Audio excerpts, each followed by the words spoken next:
have to. But, Yeah. So who are we talking to? We've got a lot of people, so I'll explain.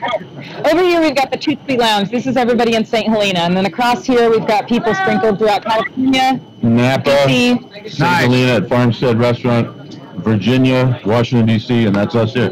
Yeah. Yeah. Got a giant T-shirt on. Yeah. Yoo-hoo! Well done, Benson. It's got the first. I wear it every day. Jersey with me. So we're here to people ring out some questions because we're super excited. JT, why don't you talk a little bit about your the cause, the battle? You know, what brought you to do what you're doing now, and talk to us a little bit more about the disease itself and what it does to people or to kids. Did you get that? He's French, so it's hard to understand. I know. I got that he's French. I tell he's French. He said he's going in English. He said just talk about Wolfram syndrome and the cause. Right, Didier? Is that what you said? Okay. There we go. Well, Wolfram syndrome is a rare genetic disease that only kids with type 1 juvenile diabetes. You're drinking out of my Oh my God. Cut her off. I thought that was mine. Kids have to have type 1 juvenile diabetes, and then Wolfram syndrome is basically like an offshoot of that. But it's a very rare one gene in these kids that goes bad. The way they can find it is optic degeneration in the eye. So that's how my niece was found, a routine checkup through the doctor. And the doctors that are studying this are in St. Louis, where my sister lives, at Washington University. There's other things that happen as kids get older. They can possibly lose hearing or some central nervous system, some brain stuff. But the doctors have found the gene that causes it, and they're working with kids all over the world and doctors to get basically a drug prescribed so that these kids can take it, and then it's not going to cure them, but it's going to stop the progression. The progression. And a lot of these kids don't live past 30 years old. It starts hitting them as the older they get in their teenage years. A lot of kids can lose their eyesight and go blind or lose their hearing. So that's a terrible thing, huh? Yeah, it's tough. And you know, when I see my little niece, and she knows she has it, she's not quite sure what it's all about or what's going on. And she has 2 sisters and a brother, and they know. So what we're trying to do is raise money to give to these doctors in St. Louis, because they put on clinics. They've done one a year for the last 3-4 years, bringing in kids all over the world and doctors all over the world to study this.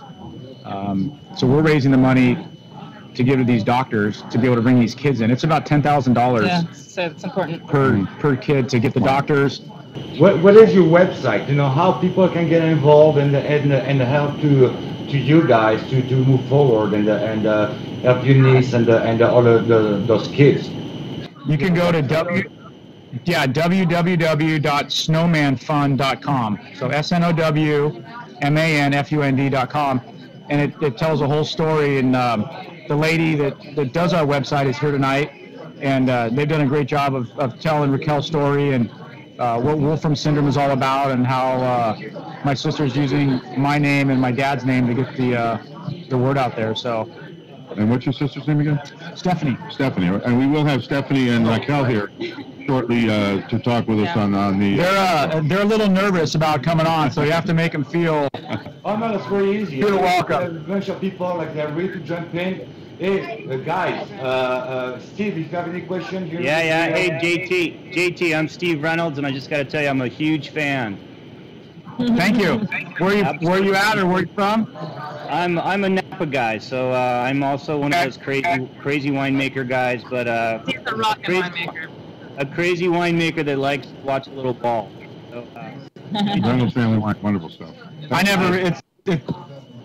That's neat to hear, and you know, it's as neat as I never realized when I was playing until after I was done playing about how many people's lives revolve around a Giants game every night at 7 o'clock. And I was used to being out there playing, but now it's like, you know, people are getting ready at 6:30 and watching Kruk and Kipe on the pregame show and Comcast, and then I'm actually falling into it now. And if they're on the road or they're at home, Show that ring. Hold that ring I up. got the World Series ring on that.